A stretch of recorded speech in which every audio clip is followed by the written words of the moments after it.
Welcome back to the game, a Pax8 show where our experts discuss all the ins and outs around cybersecurity. I'm DomKirby, and I'm Matt Lee. DomKirby's not with us today.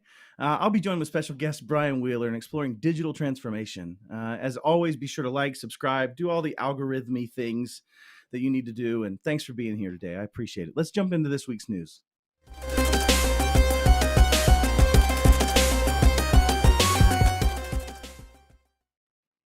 All right, so you may notice I don't have Dom next to me right now, which means he won't be speaking over me. I won't speak over him. It's going to be glorious for a few minutes. No, I tease. Dom couldn't make it today. He'll be back with us next week. But let's jump into the news. So the first article I have up is the city of Toronto claims data theft and Clop claims responsibility in this ransomware situation. And we're seeing more and more of these things where they're leaking the data on their dark website, and showing that they have this as well. But March 20th, the city states in their statement, on March 20th, the city became aware of potential unauthorized access to city data. A City of Toronto spokesperson told Bleeping Computer. And they said they confirmed the unauthorized access.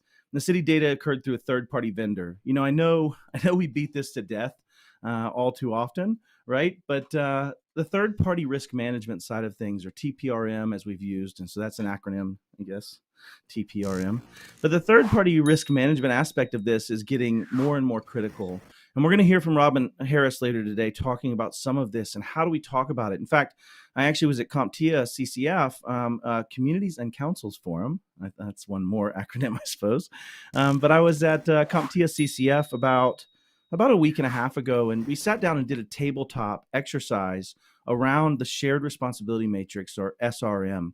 And in that concept, we're talking about how we can share between a customer and us, a partner of ours. And I'm going to talk about this with Bryan Wheeler when he joins us later. But we share responsibility with our partner. Let's just take this concept of patching. What if we're going to patch for our MSP's partner, right? I'm an MSP and I'm patching my client partner. There's some things that are on their side of the fence of that, right? Like they might need to have a patch window that they're actually going to honor, that they're going to have machines on, and they're going to allow us to patch, and their users are going to behave as they're supposed to behave. That's somewhat on their side of the fence. But at the same time, we have to make sure that our patch systems function.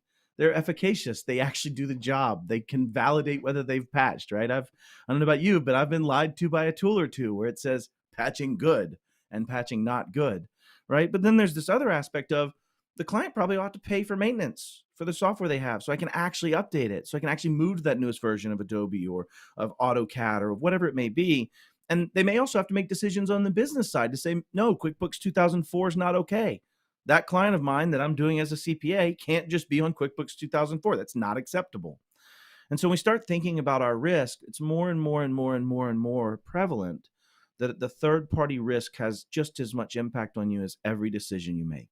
If I hand a document to this shady character named DomKirby, and he's not here to defend himself, so I figured I'd do this.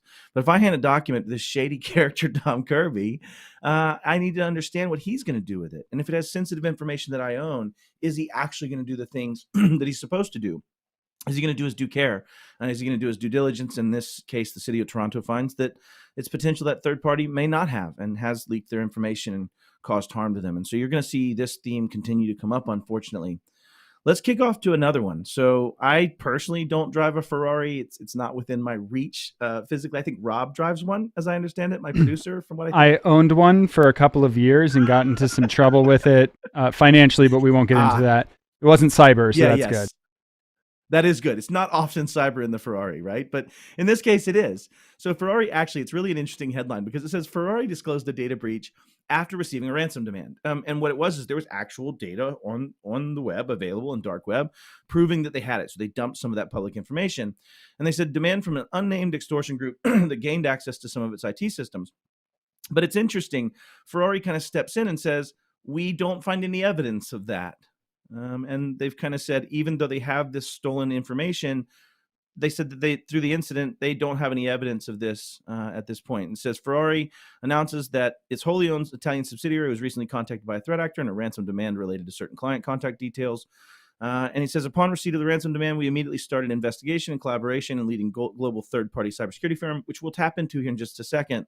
In addition, we informed the relevant authorities and are confident they will investigate to the full extent of the law. As a policy, Ferrari will not be held ransom to paying such demands. Now, this is bold, right? This is what we all like to say in the calm times we're going to do. We're not paying, right? I said Ferrari will not be held ransom, and paying such demands funds criminal activities and enables threat actors to perpetuate their attacks, continues the statement. Instead, we believe the best course of action was to inform our clients, and we have notified our customers about the potential data exposure and the nature of the incident. What's interesting about this, and I do want to kind of tap into that, is we see them saying, first off, they hired a third-party incident responder. Why? Why do they hire that? And I get to answer this myself because Dom's not here. It's because in this case, you want somebody that's a separation of interests to be involved in investigating what happened. If I stand up and say, our team investigated, we're good, everything's fine, there might be a little bit of self-preservation involved in that discovery, right? And so when you think about it, hiring a third-party firm gives you the ability to say that evidence and the data is the data, it's untainted, it is just the data. And so when you think about this as an MSP or as an SMB, and you're tackling this concept of, we had a ransomware event, we dealt with it, do we need to call insurance? We don't have insurance, should we pay an IR? And if you've looked at what an IR costs, it's anywhere from $10,000 to $20,000, $30,000, $40,000. And we'll talk about that a little bit, maybe with our special guest today as well. And when you think about that, you're trying to convince a person that doesn't understand the implications of it. But why is it so important? Well, later when the insurance claim is made and there was actually maybe a data incident, or it did turn into something, or you're having to fight it off in court, or there's a regulatory or compliance reason that you have some damage from this, then you have the data to prove what did or did not happen. In my own experience, when I dealt with this, we actually ended up dealing with it so that we could prove what happened. We needed the forensics. And so we were able to pivot by using an IR team that gave me the spear tip data that I needed in order to move forward. So I would talk about this in the lens of, at least Ferrari has hired an IR team. They believe that it's not true. They've come out and stated, I'm not paying the ransom. And that means that they would rather pay for breach notification. If that's the case, they would rather pay for the cost of defense. They would rather pay for. And I will say, I'm probably going to commend Ferrari pretty heavily on this one. I've seen a lot of people in my groups beating them up really heavily about that statement and better be ready for their whole brand to tank. I actually don't believe that to be the case. I feel like that this action is one that is endearing to a lot, that you're saying, here's what I know, here's what I did, here's what we know we have to fix or didn't have proof that this happened, but we hired a third party and we're willing to pay for notification if it had to happen. In fact, we are notifying our customers about this potential data leak. And I think it just shows a very healthy understanding that you will get punched in the face.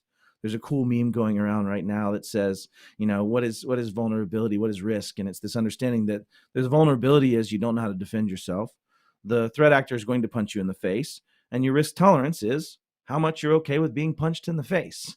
And it kind of gets into that understanding of, this is an interesting shift in that. So last article, let's bring this up, kind of a little bit in the converse of this. And I think Claire was just super smart when she added this one in. I didn't realize it at the time, but is that we have Dish customers. The title is Dish customers kept in the dark about whether or not their data has been leaked to the dark web, right? And it says Dish customers are still looking for answers 2 weeks after they said they were hit by ransomware for whether or not our data was included in that. And it says, which may include customers' personal information from its systems in their announcement on this. And so you get into that kind of conversation of privacy. You get into the conversation of actually having the telemetry to say where your data is.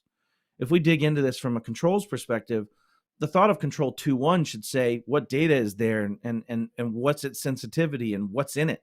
And I think a lot of people fail in 2.1 from a software perspective, and in 3 from categorizing that data and saying what's sensitive and has personal information, saying what might have things that are not sensitive, so that as you're going through an incident response and as you're dealing with this and you see which systems were compromised, you see what access was given, you can start saying, I don't think this was touched, and you don't have to make an announcement that's incorrect. The other side of may in this case is it's kind of saying we think that it's going to be there, but we don't have enough data or enough capabilities to prove it, or it's early yet. And the challenge I find with this, and this goes back to a class that I was in a few weeks ago in some city, I don't remember, but it was with Huntress and a few others. And they were talking about never speak in an incident until you know, right? And when you look at incident response, you look at Control 17, you start thinking about having an incident response plan. That's the concept of comms cards.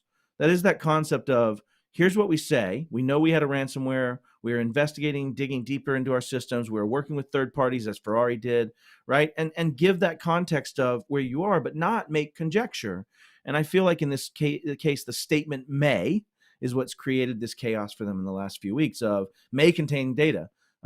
Okay, great. You don't know? When are we going to find out? It would have been far better to say, we're investigating this. We have people on it. We're going to figure out what was touched and not set those things. And I guess it was just a really good lens for me to kind of point out that there's a lot of risk in the words you say.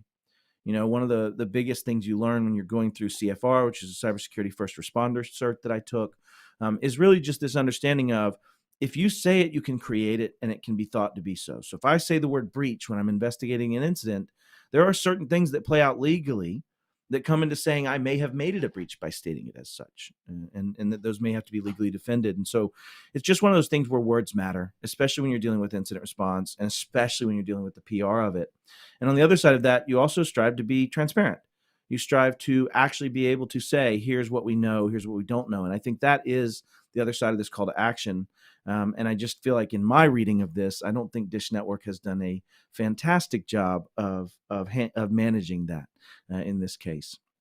So that's pretty much what I've got on the news today. The 1 minute or so that I'm a little bit ahead is the missing Dom action. So I'm going to blame that on Dom. He's lost 5 points. If anybody's counting at home, I think that's fair. And I'm judge, jury, and execution in this situation. So let's go ahead and roll over to Robin Harris. She's got some great sage advice, as she always does for us. And we'll see you in just a minute.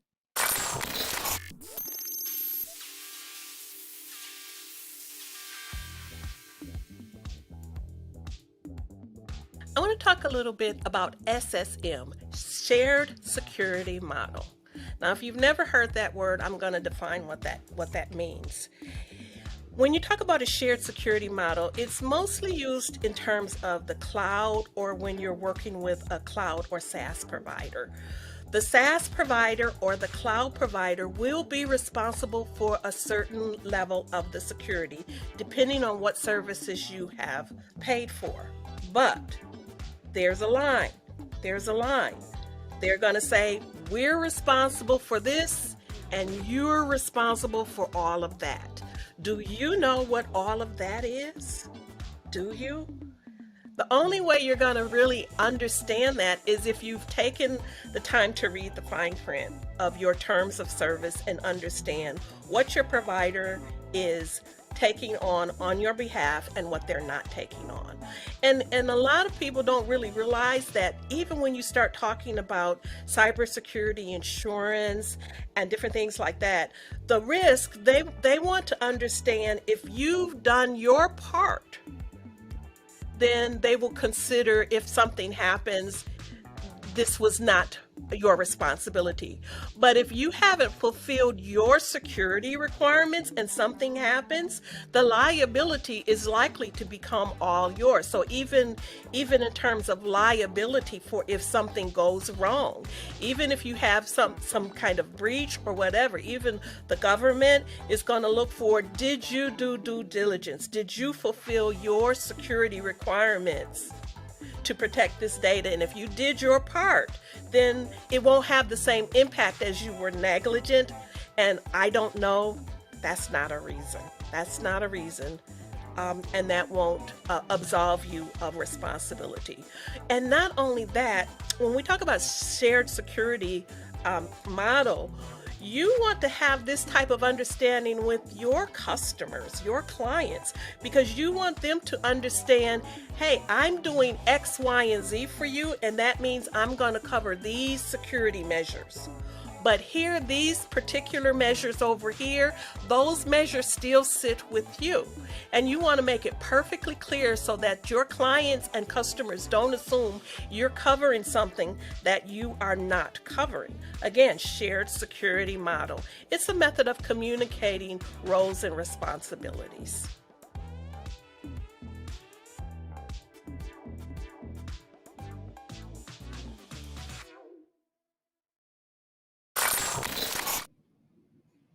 As usual, amazing advice from Robin, but she also pulled my cord a little bit on something, right? So the first one is, shared responsibility matrix is very similar to a shared security model in that they both are trying to figure out where that lies, on which side. Yep, there's another acronym, exactly. And that's where we're trying to figure out where that lies. And the other piece that she actually really spoke to is talking about and having a shared model, talking about and having understanding of who does what, who's responsible for what, documenting, walking through it, thinking about it. Those things are actually all part of building defensibility and reasonability. And she even said it, that's not a reason.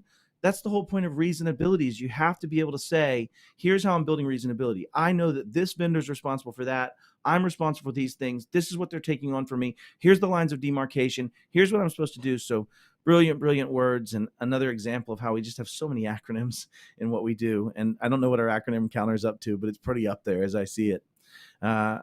I'm pretty excited to bring in my guest now. It's 25, my producer says. So I'm pretty excited to bring my guest in. This is a good friend of mine that I've worked side by side with now for about 3 years that we've known each other. And he really picked up some reins that I was carrying when I left at our former MSP. So super excited to announce our guest. It's Bryan Wheeler. So I'm going to bring him on now. Bryan, it's great to have you in my actual studio. Yeah, it's pretty in the awesome. Secret location in the basement. Yeah, we won't say where. Yeah. So we won't tell people where, because that would be rude of us. We don't want to give it away. But Bryan, you and I met working at an MSP, and as you were coming in, I was transitioning into a CTO type role, right? Or a director of technology role, which at that point really just meant 9 hats I didn't actually know the different names of. Yeah. Right? It kind of became in the bucket, right? Yeah. But do this. Tell me who you are. What do you do currently? And tell me a little bit about yourself and your role. Yeah. So Bryan Wheeler, I'm a vCIO, which is a virtual chief information officer. Yeah. We went to I think we went to Vagabond as the discussion. Yeah. The virtual chief information officer, I work at a local MSP.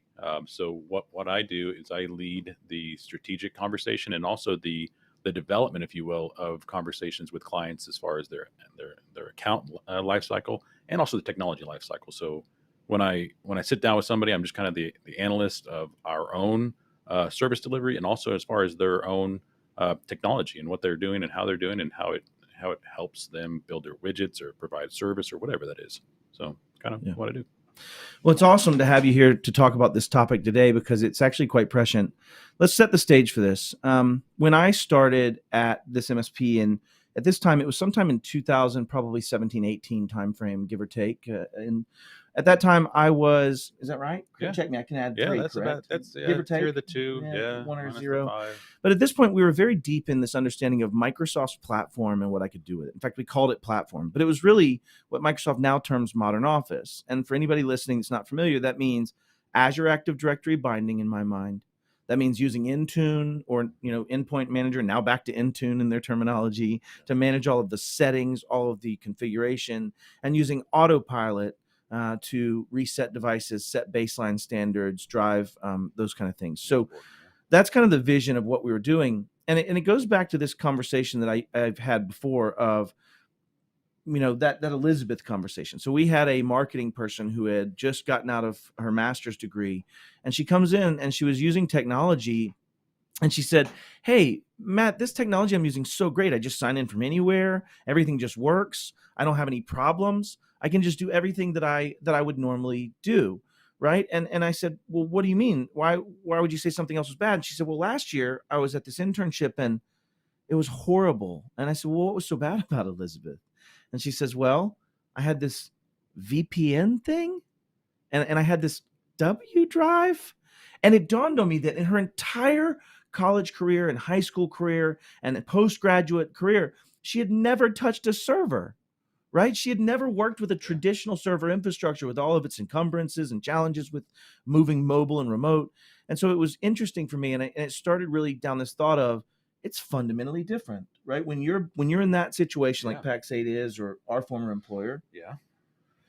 What's, you and I were talking before the show, what is so different about it? What's so fundamentally different for a client going down that path? What's kind of crazy is when you think about the experience or the moving to a platform or moving to Microsoft ecosystem, the reality is that once you start moving away from your presence on a local on a local machine or presence on a local server, if that you will, it really starts to unlock like other pieces. So you don't have to worry about network. You don't have to worry about where you're at physically, as far as am I secure, public am I DNS. not? Oh my gosh, yes, It's huge. But then you start going back to just like the fundamentals of like, how cool is it that now you have a fence line as an IT guy that you get to clean and leave all of that garbage and all of that bad stuff that you had in previous life, and you get to build new. So like what you said with the intern, in a lot of ways, that's exactly what she experienced. She got to experience all the good stuff because we got to build it new. And that was actually kind of the fun part about it.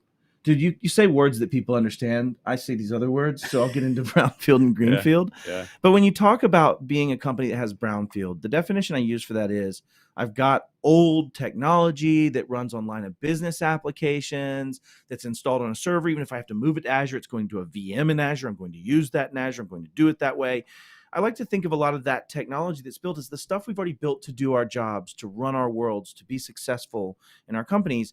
And companies starting today don't have that brownfield, right? And I think that's an interesting part of this is we don't have the same challenge for somebody starting today is you're not having to undo what has been built to just support, right? All of the old tech, that old EMR, that, right, whatever those may be. You know, when you start inheriting these line of business applications that are, you know, there's technical debt inside of that. And then you're just you're relegated. We have to take a shot every time someone says technical debt. Don't forget that. So, well, all right. You line Anyways, back to the up. conversation. Sorry. But you know what's interesting about this is that you start strapping yourself to somebody else's technology roadmap, if you will. And oftentimes the OEM providers, the equipment manufacturers, whoever it is that's doing that, really doesn't care that it has to live on a server. They don't care that you have to dial back into a VPN. They don't care that you have to have specific subnets to print in case you're trying to print out checks or your printer, all those small things that as a business, I just want to pay my people. I just want to pay my vendors. I just want to honestly acquire more customers. And the line of business application people, that you're their customer, you're their client. They don't really mind that much. Yeah, I get that. And they've often had, you say tech debt, and you're pulling my string, and I know you are. It's on purpose. But, when you talk about tech debt, it's this understanding that if I'm building code, right, and I've talked about this before, I have this concept called the middle theory. And this middle theory says that products never really rise much above the maturity of the consuming entity. If you have a spoon and people buy the spoon and it's a great spoon, there is no incentive to make it to be a better spoon. Right. And I think that is the conversation. And maybe at some point you say there is no spoon. Never mind. Sorry. Terrible Matrix joke. That's on me. Yeah, but it makes sense, though, because if you think about like the design of your clients and your customers and what you have, they really, it goes back to the shoe and the foot. Like which one do we really need to have? What sport are we playing? And that's it. That's all you design. You don't make a better running shoe unless you absolutely have to. And why would you? Everyone's doing the same. And that's exactly it. Right. So when you take that concept forward, software itself doesn't have to rise above that maturity. And so when we think about it, bugs, feature challenges, an old bridge that brought you back to the printers that's making the SaaS app not really a SaaS app. It has another little app that's its helper, things like that are there. All of that tech debt is pushed back as compared to actually developing a better product. Because when they have a new feature request, it's going to go ahead of that bug fix. It's going to go ahead of rebuilding something, right? Like 100%. Every time. There'll be revenue associated with that feature set. There'll be, some other piece that they have that they don't allow to fix something else. It's just, if it brings in more revenue, it brings in more whatever it is for them, that and I think we all agree. We all understand that. Yeah. Like we all understand that at the end of the day, they're a business too. They need to make profit. They need to have, their own success. But, when you think about the perfect time to do it, like, do you really have to make that decision to support that line of business, or can you look at cloud? Can you look at a transformation move and get somewhere else? Like that's 100%. I think, you hit the nail on the head. And this is what this talk is supposed to be about, is transformation, digital transformation. And I think it wouldn't be transformation if it was greenfield, right? Then it's just greenfield. I'm building it right now. It's not transformative. It is it, if that makes sense. Beautiful Goldilocks, if you will. Yeah. Right there. And we used to use that term, didn't we, Brian? Right? This, or I did, I suppose, maybe with your laughter there. But we were looking for that Goldilocks customer, and when I defined a Goldilocks customer, this was someone that just had Active Directory for the purpose of having Active Directory. That's the only reason they still have it, right? But they also had no real marriage to their line of business application, or their line of business application was already in flux. They were able to look at more, or it was already SaaS. Yeah, that's the exact one, right? And then you get into the position of those customers that aren't there, but are highly motivated to be there, if that makes sense, right? And so that would be that category of Goldilocks. And I converted a couple of Goldilocks customers, I thought.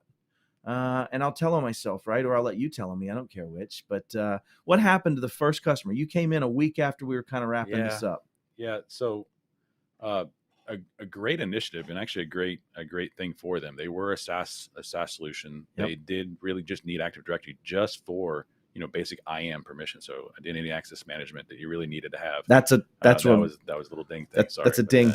But think about that though. If you're just having the server, you have the server. Why don't we get rid of it? Why don't we look at Azure AD? Why don't we look at Intune for the policies and those pieces? And we learned through that experience that there are some gotcha moments when you go modern, aren't they? SharePoint does have limitations, but you don't know that until you actually get into it. That was the big thing. It was weeks. Yeah, and you're being gracious about it, but I genuinely, thanks you, by the way, but I genuinely missed it. Like I absolutely, completely missed the boat and said, you know what, this client is good. We'll move them up into the cloud. And what I actually had missed was the training component, the buy-in component, the stakeholder involvement component, and really saying, no, you won't have a little drive letter for all of these files because I can't just sync them local. Well, but I don't want to work that way. Well, I understand, but if you don't, you're going to be trying to sync 72,000 files, right, at one time. And what's worse is that you have in that particular, it was a law firm. In that particular thing, you had a point of contact that was making decisions for the group, but you had stakeholders that were outside of the decision that trusted that person. And they came back with their pound of flesh when they didn't get exactly what they were looking for, exactly what they were expecting. And the experience was just different. And they didn't have a point in that decision, but they definitely had a point in the result. And they came for it hard. So what would your advice to old Matt be? If this was Matt, the project planner that went through this, what could we have changed about that? And I'll give the end. The client fired us, right? Ultimately, the client fired us. They said, my stuff just works that does work. I don't find value in what you offer, which we'll tag into here in a minute.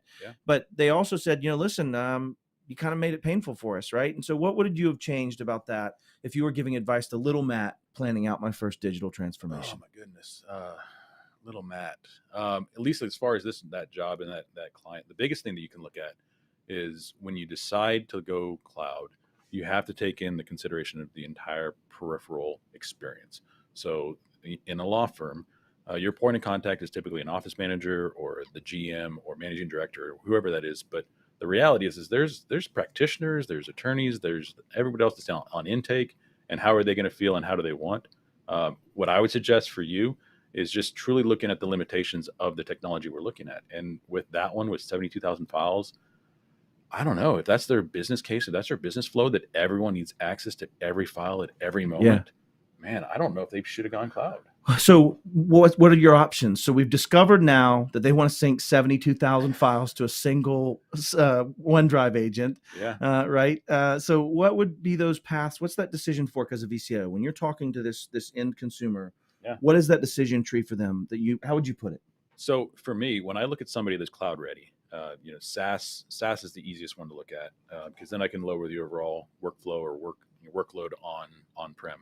But the reality is this data is your biggest kind of the biggest mountain that you have to climb. And identifying how they interact with the data, what data is really important. In an attorney or a law firm in particular, their historical footprint is huge. And they use that as reference for any new job, any previous things that they've done. They always go back and say, we did this before, we're going to do it again. This is the contract, this is the method, this is the madness, whatever it is. So the data is the biggest mountain. And I got to be honest, a lot of times we don't do so well on that one. And I think it's this, and you're actually making a point for me. So let's talk about the other reason they fired us and the other ones fired us, right? The first two, I'll be honest, the first two I converted to this model fired us. The second one said it much more plainly. Matt, stuff just works. Yeah. I have people across all 50 states. I ship them a laptop. I don't have problems. Malware and stuff is installed. All the stuff works. I can reset a laptop from anywhere. What is your value? And I brought that up to talk about this commoditization of what is an MSP. Yeah. And I'll make it simple in tech. You have gray in your beard as I have gray in my beard. Yeah. Thanks for that. Sorry. But which means that at some point we took a little jumper, which was actually much, much smaller at the time in my fat fingers. But we took a little jumper and we moved it to IRQ7 COM port 3 before we plugged a card into a machine. Yeah. And the reason for that is at that time there was no auto selection. You fast forward 3 or 4 years, it happens automatically. You have universal serial bus, you have PCI, you have other methodologies of adding these cards. And when you think about that, tech gets simpler. If I open Angry Birds and I click on Angry Birds, the chance that Angry Birds does not launch for me is getting way sub 1%, for sure, right? Especially all things being equal. And so when you start thinking about that commoditization of technology and what it takes to actually deploy and use technology, that means that the value statement of the MSP has shifted, and that what you do for them from that perspective had better shift to be more strategic. Absolutely. Yeah. And that means you have to know how their business flows and where they use that, and that the intake girl needs this and that this needs to be that, so you can properly identify the stakeholders. And I think that's the real takeaway in that is properly identify your stakeholders and understand their business flow. Well, and at some point when you move modern, IT becomes easy. IT is really the thing that you look across the throughput of everything else, and you're really just trying to identify ways to make other pieces easy. Yeah. I'm working on another attorney right now. They've moved platform. We climbed the mountain of data and we solved it. We did the SaaS solution, solved that. Autopilot. Let's pause. Yeah. Okay. So back to our options. Yeah. The first option was to understand the flows and to maybe pull ripcord and say, nope, you're not cloud. Oh, yeah. No. But you just hit the second option. They already changed their line of business software. Yep. They already moved towards that workflow, right? Yeah. And I think that's option 2, correct? Yeah, option 2. And maybe elaborate on that. So what did that help? What did that enable? So the biggest problem that you have when you look at the data, and well, line of business is one thing, but you look at the data, you try to figure out and identify what they're really doing and how they're interacting with the data. What was great for this one is when they chose the SaaS solution, it included all of their historical data. So we took that off-prem, put it into their line of business app. It's all seamless. You know, that's always the one pane of glass conversation that you have. Yeah. And at that point, you start looking at, well, why do we still have the on-prem AD? Well, DNS, DHCP. to only IAM resolve permission. Inside stuff that just doesn't even need to be resolved because I'm going to this SaaS cloud app or that SaaS identity provider. Yeah. And I mean, they have different locations. They have all these different pieces. And you're just like, this is the way to go. Like we can break the hub and spoke VPNs. We can pull it all apart and make life a lot easier. And at this point, you start doing some really cool things. So their line of business application has a different password. Why? Well, we just haven't set up SSO. Well, we didn't set up SSO when we launched it because they weren't part of it yet. But now they're in Azure AD. We have a solution. We have it. We bolted it in. Are you reading my show notes? Like, is that what's happening here? Are you like just reading like right there? Are you because that's the other point of it. You touched it earlier about IAM or identity and access management. We already got a ding for it. But when you think about that, that really is the leftover component, isn't it? Yeah. And the other part of this is when we talk about what is cybersecurity is data, right? It is the CIA triad, which is confidentiality, integrity, and availability. Is my data available? Can I access it? Right? Is my data integritous? Did maybe sketchy Rob try to change the till and take $20? Right? Like, who told you? How did you figure that out?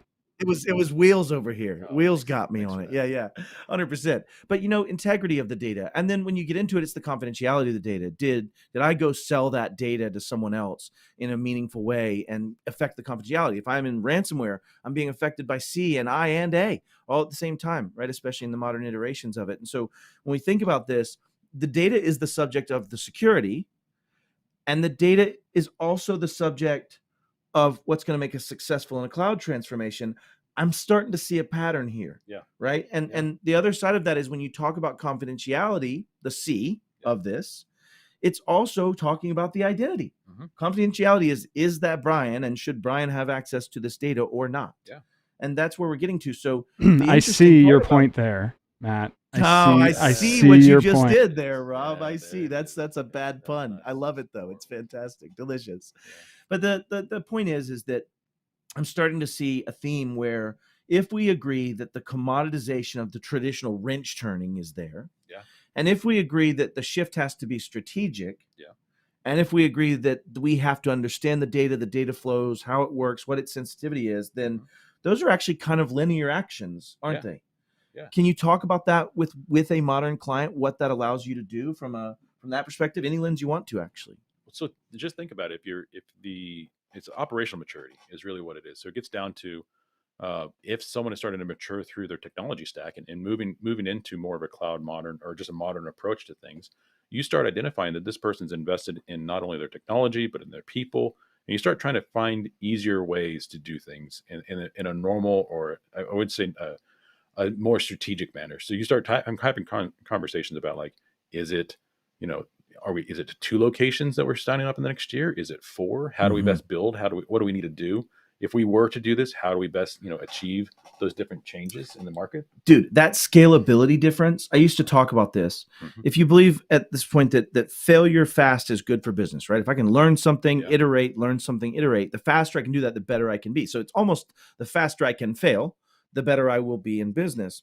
So let's talk about a traditional approach. I have a server. I'm going to spin up a line of business application to trial, right? And I'm going to move forward with that. I'm going to need to call my IT company, work with Bryan, plan a project, install the appropriate server, test it. Maybe it's Azure, maybe it's local VM. Test it, work with the vendor to install it, ensure that it actually meets the business function, and then maybe bail out. And when you think about that time period compared to, I'm going to turn on Dynamics, click, and I'm going to go work with the vendor. That difference in time of execution is rapid in the cloud, comparatively speaking. You actually just talked about my Monday, Tuesday, Wednesday. I've been reading your notes. So, when you deal with clients and deal with customers, you're beholden to what their approach is, what they have. But it is so much easier to just say, hey, we want to try something out. We want to build. We want to try it and see where it goes. It's much easier when you're on modern, because at that point, it's just a couple clicks. Unlike stand up a server, make sure that the roles and features are right, making sure the subnets, all the normal rise and grind things that we do, we skip it. It makes it easy for us. Yeah. That's great. And taking people through that transformation, I think you said it earlier before the show, of like just how shocked people are how it works, right? Like afterwards. If you really think about how IT kind of creates the experience, an IT guy creates the experience for the people. This is where we can start, designing the easy buttons of our life and how it better interacts with people in their day-to-day operation. What I look at, though, as far as cloud transformation or moving into those pieces, you really start identifying,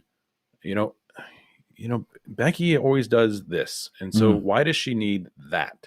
And you start picking things apart, and you start pulling it off, and suddenly Becky doesn't open tickets. She doesn't have a problem because she no longer messes with the other pieces that historically she just did because it was there and she thought that's where it was supposed to be, or thought that's what it has, or there's always a red X on her map drive, even though she never even touched it.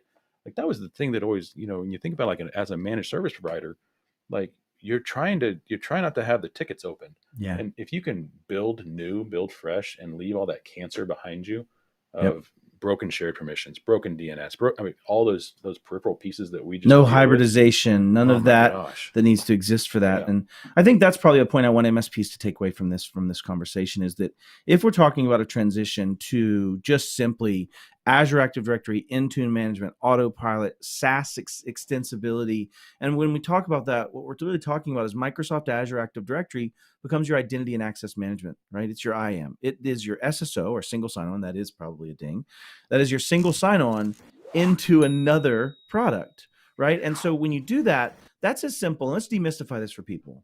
That is, sign in with Microsoft, sign in with Facebook. Those are single sign-on models where I have one central identity, and then I try to sign into something. And that's what makes that cadence work so well. So when we get back to this, we've simplified, we've made things just work, and we've given a bolting point for identity and access management, which is now global and cloud available. It's not some federation service that I'm spinning in over a VPN, right? Like, if you've never set up a SAML auth or an enterprise app in Azure AD, I showed somebody today how to do that and how to work for their financial app that they did. I built the document for them to follow, just to make sure that they had it. It took me 30 minutes to create the document and 5 minutes for them to set up the SAML. Right. It was more just about creating the document so that he had it for historical, so he could train the next guy to create another enterprise app, than it was even for doing the job itself. I was like, hey, it's, we're gonna BS for 20 minutes on this call before we actually get to the work. Yeah.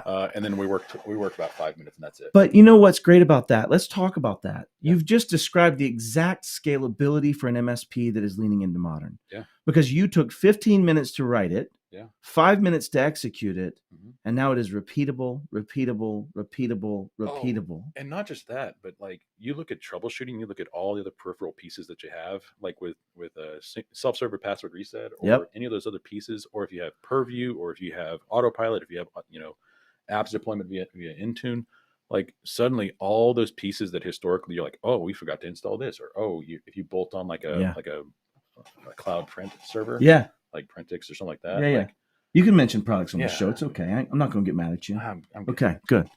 I'll tell you though, like if you start bolting on those things that are readily available in the market, Yep. your life as an MSP makes it so much easier, because then there's all that fodder, all that, hey, we need access to this file, hey, we need access to this computer, we need to sign back in. Oh, hey, somebody's starting next week, we need you to stand up a new device. It's like, yeah, here's your account, here's your creds, go have them sign in. And oh, by the way, when they sign in, they need to enroll in MFA. They need to go. It's going to walk them through it. More importantly, not just they need to, it's going to guide them gently through the process as most part. And what's great is then when you were mentioning the IR earlier, like you get to set the rules and the table stakes as an MSP for your clients and how they're experienced. So you don't have to worry about like, no, we're going to run an EDR and it's pushed to the end. And it's going to be installed. And if it fails, you won't be able to sign in. And so you start getting into that point of, even when you think about implementing things like ZTNA, which is another acronym, or Zero Trust Network Architectures, or Zero Trust in general, I know the bolt points look the same.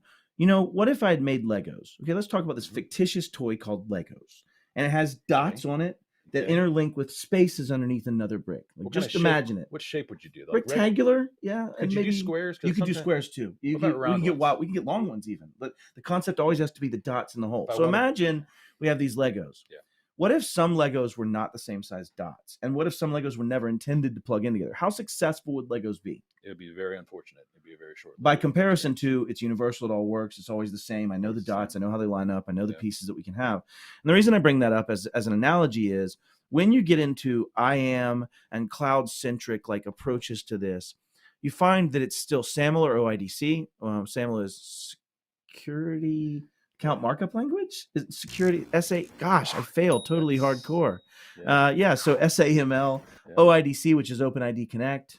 Right, those type of protocols are going to be the same bolts that come in always. And when I bolt into QuickBooks Online, it'll be the same way for Azure AD to QuickBooks Online, even though it's a different customer. Yeah, same language. And I think that's what people don't get, is that the scalability of that means we can start using things like RPA, robotic process automation, to automate not just the data flow and the settings flow, but the user experience. Yeah. And I'll give you an example.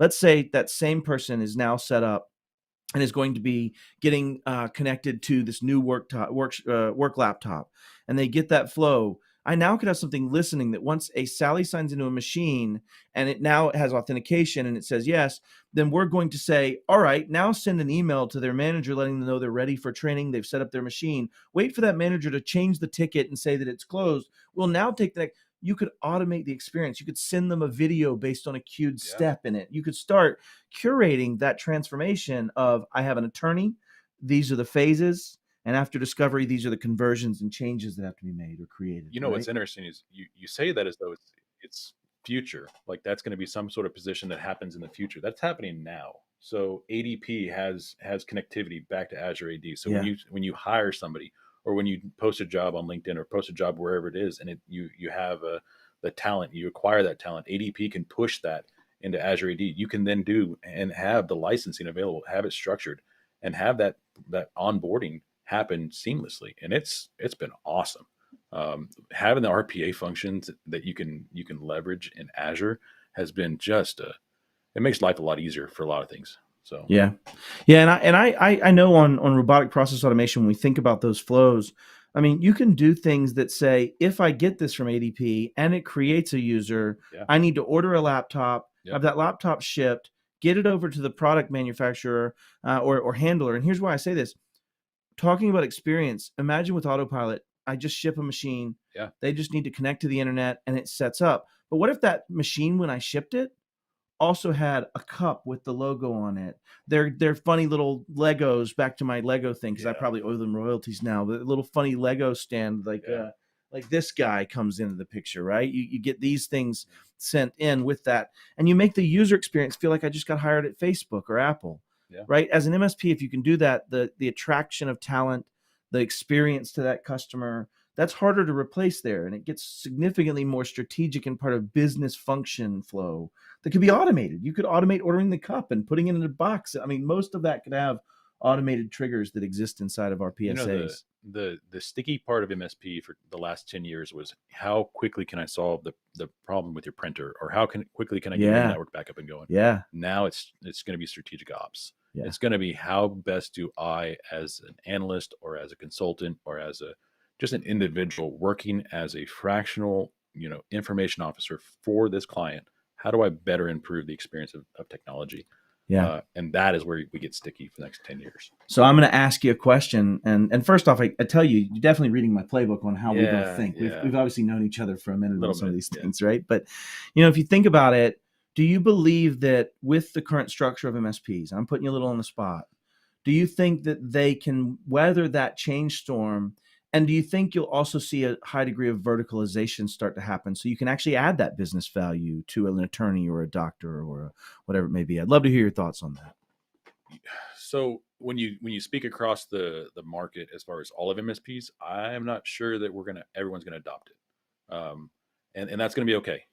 There's always going to be clients that need just the printer jockeys. There's always going to have the clients that have the. That seemed fairly diminutive in your statement of printer jockeys, bro. Like, I'm just going to be honest about that. We've offended some printer jockeys. I think we may have to dodge punches. Okay, but I'll be honest with you. It's 2023, and I really despise my experience with I printers love you to this day.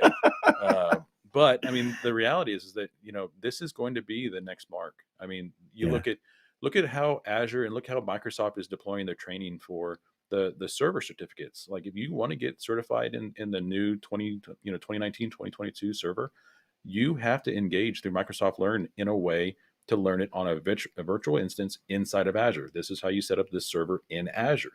They are choosing that if you're going to learn this, you're going to learn it in Azure. You're going to learn these different pieces. So, can MSPs do this for the next 3-5 years? Sure, you can.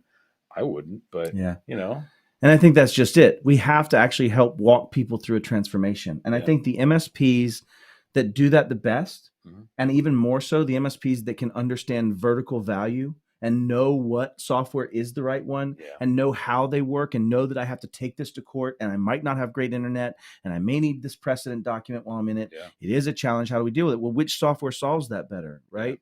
And I think that's one of the things where out of this, in order to add value, I'm going to have to help you beat another hockey team with the same stick, the same puck, same size humans, same capabilities, same skating speed, right? All of those things. Yeah. And that's where a coach comes into play. Yep. And I think that's what I've always known about you. I love about you is that you've always been a great coach in that regard with partners and customers. And so let's delve into that a little bit. What does it take to be a great coach from a vCISO or a vCIO position, right? Because they both have similar affect. So when you look at being a coach, you have to remember that you're on the same side of the desk.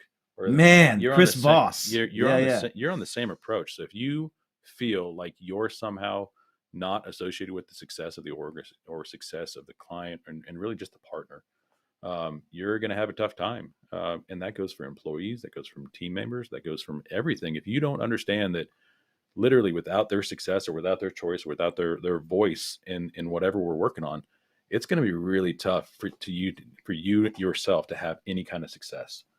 And that's when you start sitting down and realizing that the optics of where they're at and who they are. Oh man, that makes life so much easier because you can just talk about it. Like, hey, listen, you can spend X times 2, and every 3 years we're gonna do the same thing, divide steel and chassis and everything else, or you can do X times 2.5, and you do this, and it goes great, and it's the last time we buy. So it's a business transformation kind of conversation in that. And I like what you said about sitting on the same side of the table. There's a book by Chris Voss that says, never split the difference. He's a former negotiator for the FBI. But his conversation really starts with sit on the same side of the table.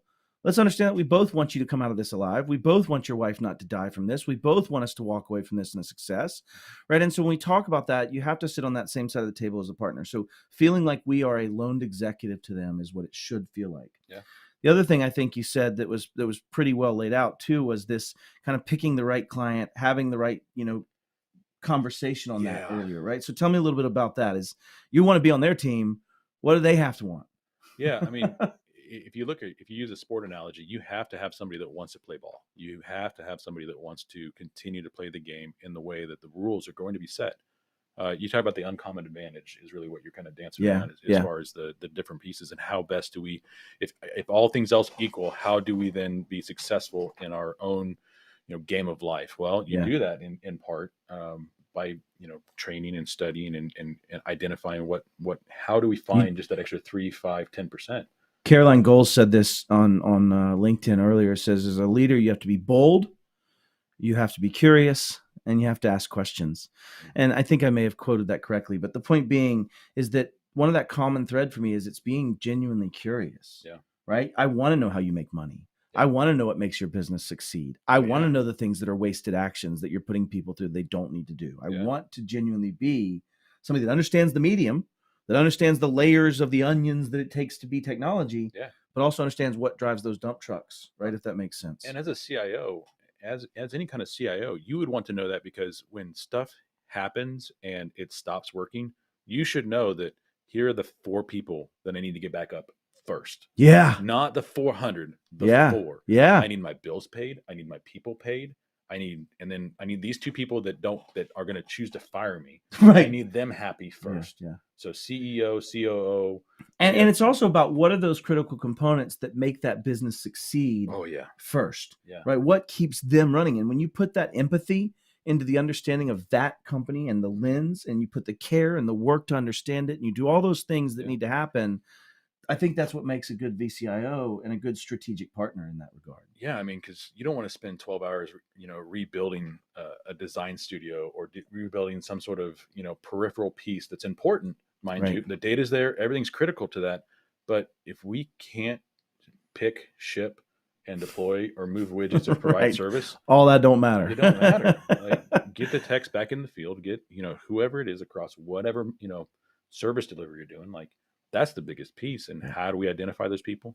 It's through active conversations. Like, hey, when you do this, like who is the people that actually go out? Like, okay, so you have technicians. Yeah. They're probably billable. How do they work? What apps do they use? Like, when they experience technology, they have laptops. Like, okay, what is this? How does it work? And and working through all of those pieces on a consultative basis as your information officer and trying to figure that piece out. So I did not get a hug earlier. I'm going to get my hug now, though, and we'll wrap it up. I appreciate you being here, buddy. It's always good to see you. Yeah, appreciate you, Jim. Okay, we're going to be getting out of here. I just wanted to say thank you to you for being here. And I also want to say thank you to everybody that's watching for also being here. Digital transformation, helping partners succeed, growing your business, reducing risk. Those are the things we care about. And I love feedback. What do we need to change? What could be better for you in this show? How could I help you more? Right? Tell us what you want to hear topics about. We'll bring the right people in. But until then, if you'll catch us next week, we're going to do a really cool wrap up of our boot camp. We have a security boot camp coming up. Are you going to be at my security boot camp? We'll see. All right. We'll see. Buddy. All right. Fair enough. We've got a security boot camp coming up, and we're going to bring in a couple of people that were there to wrap up what happened there. But for me, if you will, please like, subscribe. Also check out other shows, right? We have Kristen Fehrenbach on Thursdays, just absolutely crushing it with Technically Unraveled. Awesome. And thank you for being here.